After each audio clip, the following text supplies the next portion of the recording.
1-800-449-8686, Phil Hendrie Show here. And a reminder, not a reminder, well, yeah, kind of a reminder. We got some really good fans, and they set up these tremendous websites. You know, I've spent last week, just a little bit of last week, like maybe a whole show, complaining about my website, which, you know, I'm not too happy with. But there is an upside to all of this. We have some people out there, some listeners and some fans who are very creative and have come up with a variety of really cool sites. One, Bill Kiesling's Shuck and Jive site is tremendous. I mentioned the lawsuits of Steve Bozel's site. I think we gave that web address, and I wish I still had that written down, and maybe somebody will email it back to me so I can give it to you. And we found another one. This is a California Citizens Auxiliary Police website. It's very cool, has a history of the California Citizens Auxiliary Police, and it was started by a guy named Ed Green. And thanks a lot for that, Ed, although I notice you don't use my name at all on the site, almost as if you made it up, so that's really cool. But anyway, it's geocities.com/Edward L. Green, EDWARDLGREEN/CCAP.HTM. geocities.com/Edward L. Green/CCAP.HTM. It's pretty funny, and it has a history of the Citizens Auxiliary Police with associated links to the New Mexico People's Range Riders and the Western Texas Auxiliary Rangers, and also the Oregon Simulated Police. And we got a very nice email from Admiral Brown from the Oregon Simulated Police. It's very cool, and we appreciate that very much, Ed. You might want to just put my name in there like, yeah, I heard about this on the Phil Hendrie Show, not like you made it up and you're taking all the credit, and then I get angry, and of course, lawsuits follow, and, you know, it gets really ugly. I'm kidding. Can we sue? I haven't copyrighted any of that stuff. I can't. It's kind of like Fraser Smith when he invented Party Animal and Budweiser stole it. There was nothing he could do about it. All right. That's the baby. Well, some of us are Phil Hendrie, some of us are Fraser Smith, and then some of us are originals like Mark McGrath, wherever he is. Okay, 1-800-449. Mark McGrath from Sugar Ray's visiting us. I only mentioned that because he was bothered by half the women on staff here at the Premier Radio Networks. And, you know, it was beautiful, wasn't it? None of those people ever came by my office in the 6 months that I've been here. Not a one of them ever stopped by to say, how you doing, Phil? Can I get you a cup of coffee? Can I scratch your back, Phil? Everything okay with the wife? Never did they even introduce themselves. But I get Mark McGrath from Sugar Ray standing there, being very friendly, gracious, and charming, and handsome as he is, and the whole place. The CEO, Randy Michaels from Cincinnati, Dr. Laura, they all stop by. Dr. Laura's in the house, by the way, Mark. You want to go down and see her show? Look at it. He's got his hands up over his head going, now that's what I call radio, baby. Anyway, 1-800-449-8686.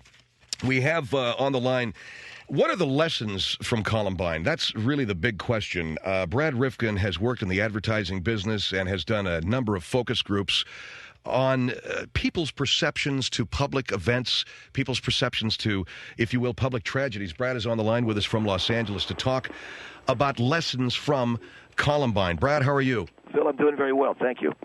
Brad, what are the lessons of Columbine, and what can we learn from that tragedy as this report has been released this week? So I think, first of all, it's the responsibility of adults to keep kids in their place. And what I mean by that is people say the future is for kids. I say the future is now. The world belongs to adults. It doesn't belong to kids. And we are going to have to bring kids along if we choose, only if they are willing to incorporate themselves into our culture. And I say this to each and every kid listening right now. If you're willing to play ball in the world of adults, there's a lot of things we can do for you. There's a lot of wonderful things out there. But if you want to play it tough, if you want to play it rough, if you want to push your weight around and try to push your way into the mainstream, the hammer's going to get dropped. So as a result, I think kids have gotten more cocky. Well, what do you mean kids have gotten cocky? I mean, in other words, more arrogant? I think in this culture, in this very, very affluent American culture, kids have gotten so arrogant and so cocky. They think they own the world. They think they got it all going on, right? They think that the world of youth suddenly is the predominant world of youth. That's why we had Columbine. We had kids who were self-absorbed. We had kids who were arrogant. We had kids who believed that they were the center of the universe, that they could do no wrong. We need to strip youth culture down. And if I sound a little medieval, Phil, I don't mean... You know, there was a book I read not too long ago from I don't know who it was, a guy, it was an educator who said the best way to discipline a child was to literally put him in his or her room and take everything out of that room except the bed, almost like a cell. In a lot of ways, I think that's valid, Phil. I will tell you this. I think youth culture needs to be stripped down to its bare bones. I think all of the flash, all of the dash, all of the shoe-shined hair, all of the tats, all the rings, everything has got to be stripped out and let it get it back down. When kids earn their way back into decent society. How do you do that? In what way? There are a lot of ways, Phil. Let's take burger joints. Let's take a very obvious Burger King, McDonald's, Taco Bell, Jack in the Box. Oh, boy, you got the big arches, you got a clown, you got all this stuff. Strip it down. Here's a place to get a burger. Get in and get out. Get your burger and get out, all right? As far as I'm concerned... So you're saying that, in other words, the accoutrements, the neon... Yeah, there's a lot of flash that goes with youth culture. There are the arcades and everything. If you talk about, for instance, where you buy clothes, you go in, get some pants, and get out of there. You don't go in with the music, and you want a tattoo, here's a box of crayons. Draw it on, okay? Someday you may earn your way. So what I'm basically saying is we've given kids too many choices, Phil. We've given kids far too many choices. Nah, you don't get Colonel Sanders. You're not going to get a talking dog. You're not going to get your burger, get out. And what about Cokes and... Now, a cup of water and a burger. Now get in your car and go. That's what you give kids, okay? You want to get... It's like I said, what we have to go back to is the traditional forms of raising kids, Phil. And if we begin to strip down youth culture... Okay, now by stripping down youth culture, by the way, we have Brad Rifkin with us, our number 1-800-449-8686. He is in the advertising business, but has done a lot of focus groups, and we're talking about how to avoid Columbine in the future. He thinks we need to strip youth culture down to its bare bones. So you're saying get rid of the golden arches and that... Get rid of the golden arches, get rid of the video arcade. You know, you want to go to the video arcade? There, Pac-Man, Frogger, and Pong. Get in, play it, get your ass out. Get in and play Frogger and get out. And so what is it, like a continuous lineup? You get a bunch of kids in line to play Frogger, get out. None of this choices. I want to get a Taco Bell, Yo Quiero. I want to get a burrito. I want to get a cheeseburger. I want to shoe shine my hair. I want to wear some baggy gear. I want to get, all of this stuff leads to one thing, Columbine. One thing. You get in and you got choices for burgers. Someday you're going to pick a gun up and shoot somebody. You want to go in and talk to a dog while you order a burrito. Someday you murder a human being. You want to go in and play, and I'm not saying that video games cause murder, but I'm saying the predominance of choice is what really causes this.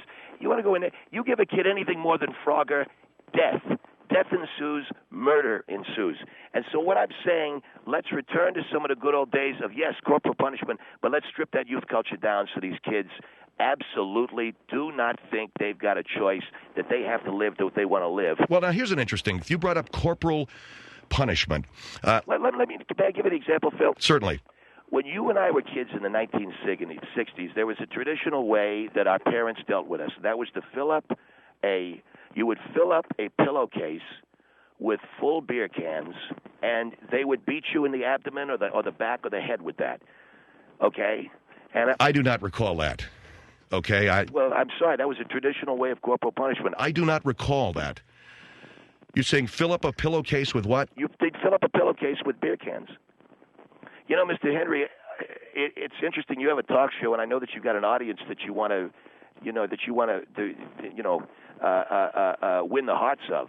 But to lie to them is... I'm not lying to anybody. I never recall any time in the 60s when I was growing up that anybody filled up a pillowcase full of beer cans and hit me in the abdomen. That is a traditional form of corporal punishment from the 60s. And that... What was? Mr. Hendrie, I don't... What? Are you telling me that your parents filled up a pillowcase full of full beer cans and hit you over the head? They would... Listen to me, young people. Mr. Hendrie is trying to rewrite history.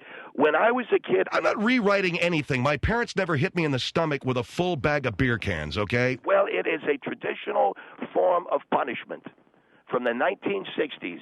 A full pillowcase full of full beer cans. You'd hit the kid in the abdomen, the upper back, and then across the face. And let me tell you something. A kid knew that he was loved because a kid knew that he was... I never had that done to me. I never... Well, I'm going to tell you, we can do this the easy. I'm trying to say that... I may agree with you on stripping down youth culture. I may even agree with you that it's time that we give kids less options and more direction. But I certainly don't recall ever being hit in the guts with a pillowcase full of full beer cans. And well, I will tell you that I don't appreciate the fact that... I see where you want to get your audience on your side. And you think that I'm lying because I'm trying to keep the audience on my side. Kids, believe me, there was never a time when we were hit with a pillowcase full of full beer cans. Bullcrap, we were kids. Don't believe Mr. Hendrie. Well, what are you going to do? Are you going to argue with me? I want to tell the kids out there, we used to get hit over the head with a pillowcase full of full beer cans. Ask any adult that tells the truth, not Phil Hendrie. I'm telling the truth. I never got hit with a bag full of full beer cans. Well, sir, I will tell you that you were not a typical kid. Well, maybe not. I don't remember anybody ever telling me that their parents hit them over the head with a bag of full beer cans. Never. Okay, and Phil, I'm going to respectfully believe you, but I think you're doing a disservice to your listeners. And you know what? I know what you're saying about revisionist history. I don't rewrite history. I never got hit with a bag full of full beer cans. Okay. And that notwithstanding, what you're basically saying here is that we need to take away from kids Burger King, Taco Bell. I'm not saying take away burgers. I'm not saying we take away burger stands. I'm saying you want a burger, go in, get your burger, and get your ass back to your car and get out of here. Clear the area. Get a burger and clear the area. And that, to me... That's the marching orders of today's youth. That's the marching orders of today's youth. Get your burger, get your tattoo, and get out of the area. Get back to your house and go and sit in your room. Then go out and do something else, then sit in your room, go play Frogger, sit in your room, and then maybe you won't get hit with a pillowcase full of full beer cans. That's what we're talking about, and that's what I think is going to save us from the horror, from the murder, and from the mayhem of Columbine. Beating kids with pillowcases full of full beer cans. Very, very controversial. Yeah, I'm controversial. Very controversial. Brad Rifkin with us. He is an advertising agent and is talking with us about some focus groups that they have done. Believe me, folks, when I tell you, my parents never filled a pillowcase full of full beer cans and hit me in the guts or the head with it, ever. And maybe I was unusual. I don't know. 1-800-449-8686, 1-800-449-8686, The Phil Hendrie Show.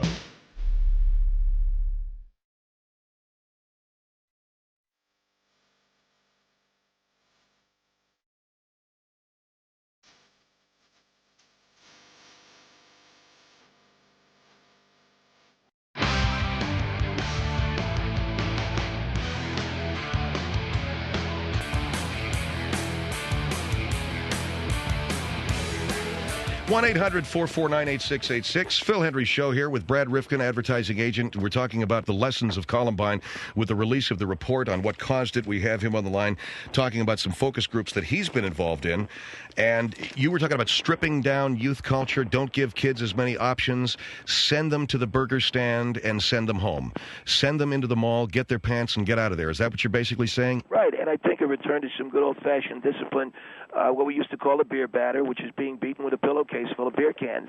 All the malls, all the clothing stores. You know what's going to happen? Kids are going to essentially rebel. And good, that's what we want. You want them to rebel? Absolutely. Why? Because if kids have their culture stripped down and then they rebel against that, then they're going to come up with something better than what they've got now, meaning they will have suffered real suffering and real deprivation, and their culture will be much more richer when they reinvent it after having their asses kicked, as opposed to standing around with their thumb in their ear talking to a chihuahua at Taco Bell. I'm saying go get your taco, clear the area. That's what we're saying. Go get your taco and clear the area. Right. All right, here is Spring Valley on the Phil Hendrie Show. Hello? Hello? Yes, sir, you're on the air. Yeah, I'm just trying to wonder why he feels that by battering he's going to solve any type of battering or abuse, or even more so violence. When you hit a child and try and lock them up in a room, especially today's 13-year-olds. Well, I grew up in the 60s, see, and so I remember... So did I, sir. So did I. You grew up in the 60s? I grew up in the 60s. Were you ever beaten? 64. I come from a military family where you do not ask why, you ask how high. Well, you said your discipline comes from the home, and if you feel that by beating a kid with a can of beer cans, what are you going to do? Open the beer after you're done and celebrate the beating you just gave the kid? Of course not, sir. What you do is you fill a normal pillowcase full of full beer cans. You hit him once in the stomach, once in the upper chest, and once across the face. You're talking about halfway maiming your child. You can't kill the kid. You come from a military family, correct, sir? Yeah, I got whacked across the face. And your father... the ear, across the ass. Your father but never... not by the hand. What about with a garden hoe? Did your father ever hit your face with a garden hoe? Oh, now, come on. Are you kidding? Wait a second. Both of you gentlemen are from the 60s, right, Mr. Hendrie? I was born in 52, so my teenage years were the late 1960s. And you were never hit in the face with a garden hoe? No, I wasn't hit in the face with a garden hoe. What are you talking about? Okay, we can have a nice conversation or we can be honest. What do you want to do? How about a switch? Have you ever been asked to go outside and get a switch and got hit with a switch? I don't know. What do you mean by that? Like a piece of a tree, a branch. A small, like a cattail. What's he talking about? No, I've seen that. I've seen that. My neighbor's mom did that. I've never heard of that. You've never heard of it? They were a different culture, you know. I come from a white family. My neighbors were black. I had Mexican neighbors. I come from a white family, Everybody punishes a little different. Well, I come from a white family. Most white people beat their children with pillowcases full of beer cans. Now, the blacks... Do you have children, sir? Yeah, well... Do you have your own children? How old are your children? I have stepkids. See, I have a 10-year-old boy and a 13-year-old girl. Most black parents beat their children with shoes. Most Mexican parents beat their children with switches. White parents generally use the garden hoe or a bag full of... What are you talking about, man? You're not making any sense. This guy is amazing. I'm amazing. I have a white father and a Samoan mother. And you want to talk about two different cultures. All right, you so you should have been beaten with shoes and beer cans. You were not. I don't know what you've been smoking today, sir. I happen to care about my country. I care about my country, and I care about what's going on. I've never been hit by a closed fist either. Sir, I'm not talking about that. I got hit in the face with an open hand. Look, we're talking about... pretty much did the business. We're talking about... Let me ask the gentleman, did you ever play Frogger? Yeah, I've actually played it with my son. Did you play Pong and Pac-Man and those games? Sure. Those are great games, aren't they? Sure. Why? And I've played Mortal Kombat. I've played all this other crap they got out nowadays. That's a lot of crap. Let's go back to Frogger and Pong. Sir, you're not going to be able to get these games that are out there out of society. It's up to you to be able to control your children, teach them the better values they need to understand. What do you mean? What are you going to do? You're trying to shut off the United States? No, I love my country, sir. I love my country. Here. I love my country, and I want to do something to save not only my country, but succeeding generations. You got this Columbine bullcrap because kids are going to Dairy Queen and they're getting anything they want. You go to Dairy Queen, you get your soft vanilla, and you get out. That's it. That's all you get, soft vanilla. These boys that did this in Colorado, are you telling me? They were way beyond Dairy Queen, my friend. What, Colorado? They were very intellectual, very smart computer mind. They got a lot of their information. Yeah, these kids, man, bedrooms. These dudes were way beyond soft vanilla at Dairy Queen. I'm telling you, give them one choice. They got everything they needed to learn from their home, Absolutely. in their bedroom, from their parents' computer systems. If not a computer system that was bought by their parents. I don't think you're wrong. All right, sir. Very good points. Thank you for your call. Thank you. Okay, 1-800-449-8686. You have some radical ideas that I think need to be addressed or tested in the laboratory, if you will, of society before any of these things are put into place. Orange on the Phil Hendrie Show. Hello. Orange, hello. Yes. Yes, ma'am. I want to say that I grew up in the 60s. Okay. I never heard of anyone who had a punishment like that. I mean, I can remember my father using a belt on our bottoms, but I was never Are you white or black? beaten and abused. Are you white or black? I'm white. And you were never hit with I grew up in a white area, never hit Well, like that's unusual. So you were never, your father never took the heavy end of a lawnmower and dropped it on your head? Absolutely not. Absolutely not. And if your father did that to you, it's no wonder, sir, if your father did that to you, it's no wonder you're saying these things because you have brain damage from what your father did. I want to ask you, are you on a respirator? Pardon? Are you on a respirator? Because I heard it go halfway through your call. No. All right, hold on, ma'am. Ma'am, hold the line. This is Phil Hendrie. We'll be right back to your call. We're going to take a break, all right? 1-800-449-8686, Phil Hendrie Show.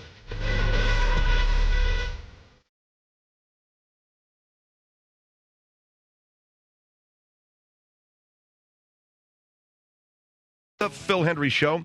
And Brad Rifkin, a advertising exec, they've been doing focus groups. A lot of companies, not only government agencies, but companies, want to learn the lessons of Columbine and find out what happened and find out what's at the root of it and how we can reshape our society, specifically our young people, so that they do not feel they need to resort. Now, Mr. Rifkin's on the line with us. Among your remedies, strip down youth culture, as you've put it. That is, no more flashy, neon, Burger King, McDonald's paradigm. Get your burger and get out is the way you... In fact, the name of your report is Get Your Burger and Leave the Area. That's what we called the report that we submitted to 3 major universities. Get your burger, get your jeans, and leave the area. And what about this tattoo? You want a tattoo, get a box of crayons. All I'm saying is strip it down. Now, as I said, Phil, I hope the youth of America rebel against this, because if they do, they'll come up with something better than they got right now. Right now, the only decent music out there is Venom and Sugar Ray. The rest of it's crap. And maybe Jessica Simpson. Venom, Sugar Ray, and Jessica Simpson. Those 3. And the Vandals. Those are the only 4 bands I've ever heard that I like. The rest of it's crap. And something's got to be done. All right, let's go to Orange. The lady's been hanging on an orange. Go ahead, ma'am. Okay, well, all I have to really say is that along with this, what he's condoning is serious child abuse. Not only could cause brain damage, could kill our children. You're talking about the beer cans, ma'am? Absolutely. No, not if Without you... a hoe in the face, a lawnmower on the head, you could kill your children, and that's criminal. All right. We are referring to something last hour. You mentioned corporal punishment, Brad, that in the 1960s it was traditional for parents to load up a pillowcase full of full beer cans and swing it and hit their kids in the head with it. That's correct. Which I do not remember, but okay, we won't have that argument. Right. Now you're talking about hitting a kid in the face with a hoe and dropping a lawnmower on his head, that only white families do that. White families do that. Do I got to go over this again? Blacks beat their kids with shoes. White families drop gardening equipment on their kids. And Mexicans use sticks. Okay, ma'am? No, it's not okay. It's not okay. It's criminal child abuse.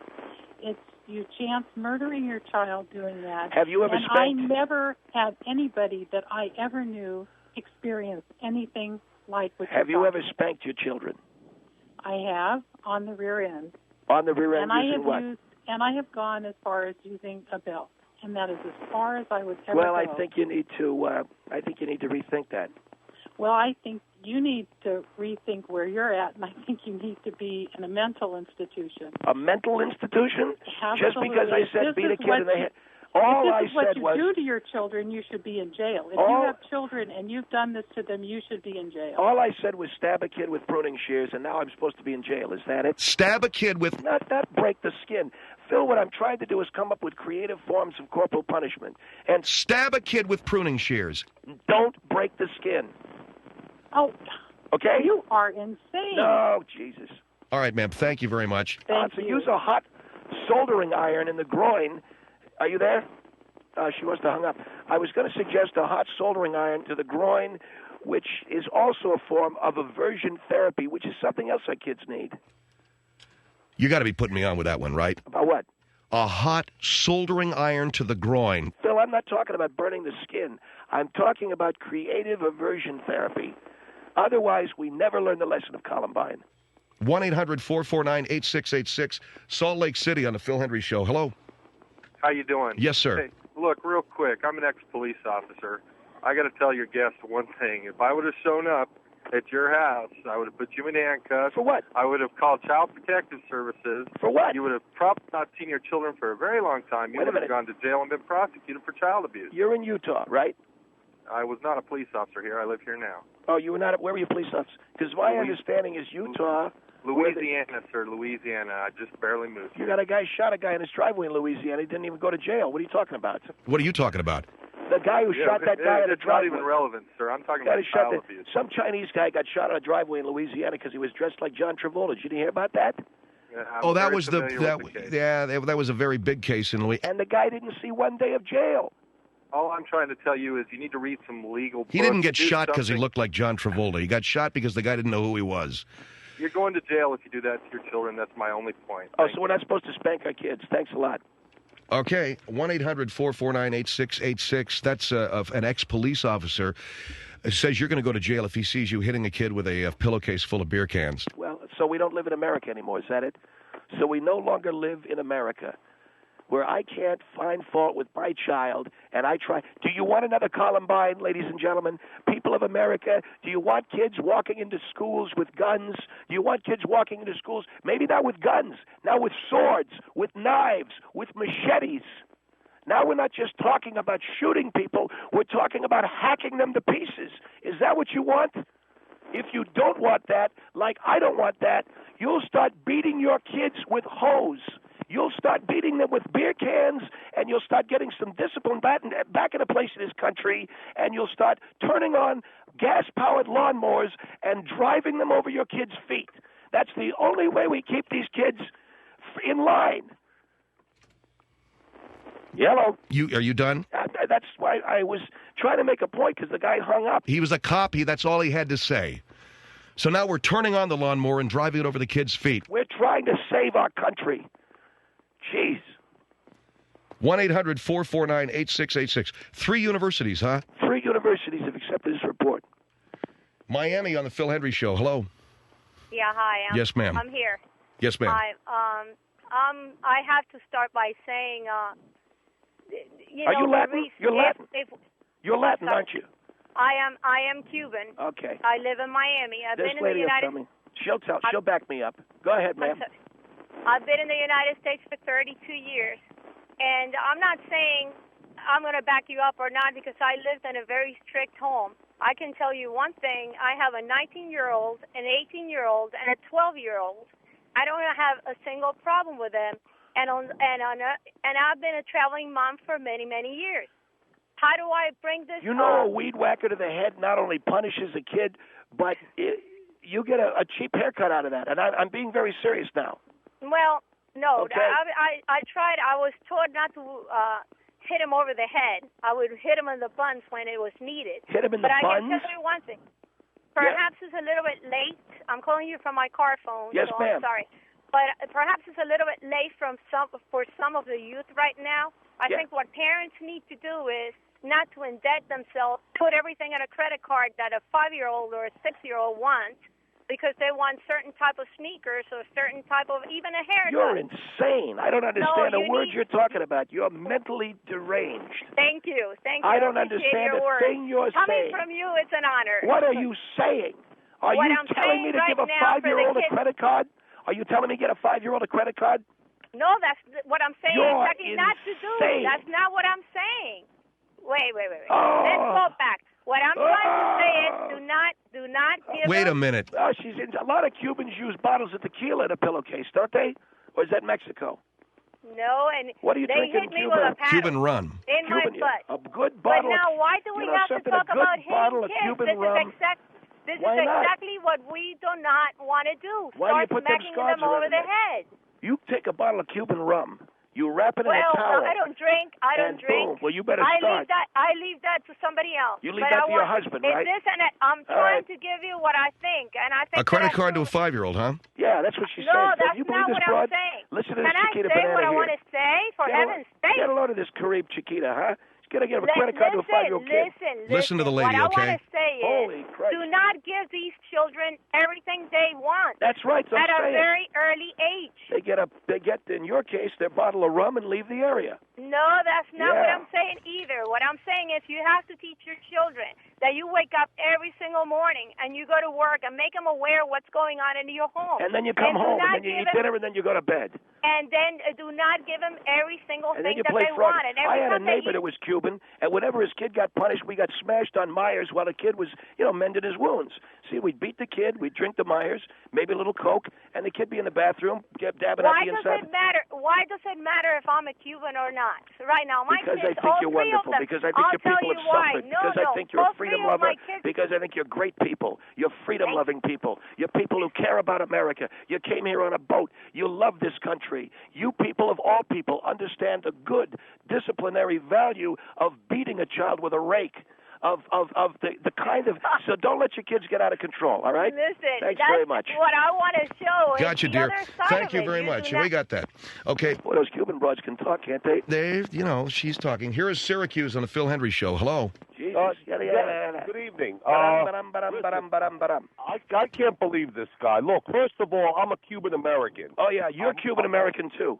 All right, now listen. Let me. First of all, you have already a little tone there of being a little bit of a racist. But number one, how are you Cuban American? The problem that we have in this country is that we've lost discipline. But the way that you're promoting, you know what you are? You're a Cuban WAP. I think you're WAP American is what you are. You're from upstate New York, baby. You're WAP American. You're no Cuban American, okay? The only ladders live up there, baby. You're Puerto Rican, okay? Don't do the Cuban American thing. I come from ABC City, right? Alphabet City, right? East New York. You know what I'm talking about, don't you? Yes, I do, because I come from New York City. Okay, I thought you came from Cuba, you lying sack of crap. All right, hang up on him, Phil. All right, anyway, 1-800-449. Thank you very much, Brad, for nothing. You're mental. We're going to get a wagon for you, and hopefully by sundown you're going to be in a state-sanctioned room, soft, with some of that clay stuff and maybe some macrame, and dinner at 8 o'clock. That sounds very relaxing.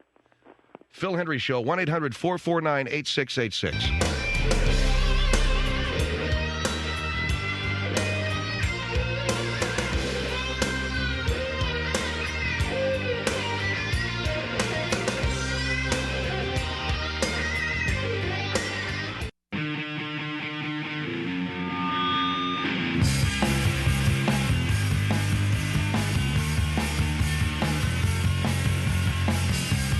Phil Hendrie Show at 1-800-449-8686. So the great Joe Escalante is also with us. Joe is with Kung Fu Records. They pressed the best of the Phil Hendrie Show 99 CD gratis, which is the very, very, very generous thing to do. And as a result, we've been able to raise 140 G's, Joe, with the CD this year, man, thanks to you. And now you guys are going out on tour with Pearl Jam? What a liar. Okay, no, I'm kidding. Seriously? Good for you, man. So does that mean, has Eddie Vedder had a bowel movement in the last 2 years? No, when I see him singing, he's like, I want to do it. The veins in his head. That's great. So $133,000 with the sale of the Best of the Phil Hendrie Show 1999 CD. And we can't thank you guys enough. What is this? Joe will provide Eddie bowel movement. What? You better get that stuff typed a little bit faster than that, Schaefer. Otherwise, you're making a lot of people, a lot of good people, a lot of friends of ours look very, very bad. Oh, bowel movement reports. Thank you. And by the way, you spell movement with a T. So I don't know what you're up to over there, but you'd better get that picture of Gretchen off of the console there, because it's obviously very distracting. By the way, Mark McGrath was looking at that and saying, very tasty. Have you got her number? So, all right. So 133 G's, that is a... Whew. That's nice, and we thank you very, very much. Our website, philhendrieshow.com. Also, some great fan sites, Bill Kiesling, Shuck and Jive. We mentioned at the beginning of the show, we mentioned that tremendous Citizens Auxiliary Police website that Edward Green has put together. There's that Steve Bozell Lawsuits website. And if there are any others, let us know about it, okay? So Lillian Vernon, I can't believe that 4th of July is like a month away. It's one of my favorite holidays. And the Lillian Vernon catalog here has 4th of July ideas, knickknacks, and things. See, people, you can buy stuff for Christmas and buy stuff for Easter, but do you make special purchases for the 4th of July? You know, some people are hooked on certain holidays. You ever heard people say this? I love Christmas. I do Christmas. We do Christmas up. You know? We really do it up. We have a party. We do the whole floral thing. Some people do Easter. Some people do 4th of July. So... Melissa brought in her Lillian Vernon catalog that's got 4th of July jazz in it, and there's some really oddball, knick-knacky things. I just had one. It looks like this is called a $1 million How did the fish get inside the pelican sack and aquarium? It's a pelican aquarium. It's a pelican. Inside the pelican is a fish. And it's cost like $183. You know, that's either that or do I put the plastic flamingo on my front lawn, you know? See, I never thought I'd do that. My wife does that. She's got plastic flamingos. She has nothing plastic, but she has a stone rabbit. We've got a Francis of Assisi. We have little gnomes and stuff out in our yard. Stuff that I never thought. And late at night, on a Friday or Saturday night, everybody's in bed, and I stagger out because you don't want to wake anybody up by flushing the toilet in the house. So you stagger into the backyard. You know what I'm talking about. You find a tree, and you go ahead and you just, because you don't want to wake anybody up. And, she has that black stone bellboy, too, that's outside. And so I relieved myself, pardon me for, being indelicate, but I did one night after a few beers, right all over the Francis of Assisi statue. I didn't even see the thing in the middle of the night. Just there it is. And she never knew. Look at this. It's stained here. Did we buy it like that? Yeah, I think we did, honey. I think it came like that when we put it in the car. What do you mean bellboy? You mean jockey. Get a load of this. Taylor thinks that you put a bellboy out on your front lawn. It's called a lawn jockey, you knucklehead. Lawn jockeys. Who's got those? I come from Arcadia, which is where Santa Anita Racetrack is, that's all horse country. That's thoroughbred horse racing country, and everybody there is some way involved in the culture. Either they've lost their job and their home and their family because they were betting at the track too much, or they live on the top of a mountain with a big house because they made a lot of money off of the track, or somewhere in between. They hang out a lot there at the 100 to 1 on Huntington. But whatever they do, they're involved in horse racing, and so even if you work in L.A. or you work in someplace else, you got a lawn jockey on your front lawn. And I haven't been back to Arcadia in a long time. I don't know if you guys out there still have the lawn jockeys, and I don't know if you're letting those peacocks run wild out there from the Arboretum. Did you hear about this, Craig? Where I grew up, there's the L.A. County Arboretum. And this was a place that E.J. Lucky Baldwin, the first guy that settled in Arcadia, had a big pad there. So anyway, they made it into a park, and he brought in peacocks from India at the turn of the century. And the peacocks spawned, and they created other peacocks. Well, now throughout Arcadia, peacocks wander down the street. If you hit one, it's a $1,000 fine. If you nail one with your car, these dumbass birds, they're gorgeous, and they're the dumbest thing you've ever seen. They just walk along with those stupid ass, with the big feathers. The NBC. This is the reason why they use that on NBC, by the way. And there's a reason why NBC, actually doing pretty good, aren't they? Although they did lose NFL. So anyway, the peacocks are out there, and they're wandering around, and you want to nail one day. You're coming home late from work. It's been a tough day. Maybe you've had a few cocktails. It's either that or you run over that lawn jockey, and you take out a peacock. Next thing you know, you got a cop at your front door, $1,000 fine. And they're so stupid, they get up on the roof of your house and go down in your chimney. Now, what's your instinct if you got a peacock in your chimney? You got it. Let's get a roaring fire going, honey. But they won't let you do that. $1,000 fine. We're going to have to do a live remote broadcast from Arcadia one of these days. We'll go to all my old haunts. Santa Anita Racetrack. We'll hang out at the Arboretum. We'll go down to the old Hinshaw's used to be. We'll ride our skateboards down Baldwin Avenue like I used to. We'll go over to the old school, Holy Angels, go to Arcadia High, see what's doing there. Maybe going out to San Marino, see if they still have the teenage pregnancy record out there or not. They used to. San Marino High School, rich, had the world's record for teenage pregnancies, like in the late 60s. Not Baldwin Hills, nothing in Watts, not East L.A., San Marino. Where'd you go to school, Mike? Notre Dame? Recently surpassed by Notre Dame. I wanted to make that. Yeah, I forgot about that. Okay, thanks. And Mark, Corona del Mar? No, I don't remember them being on the charts, but... And Joe, where'd you go to high school? Los Alamitos? Where the quarter horse track is?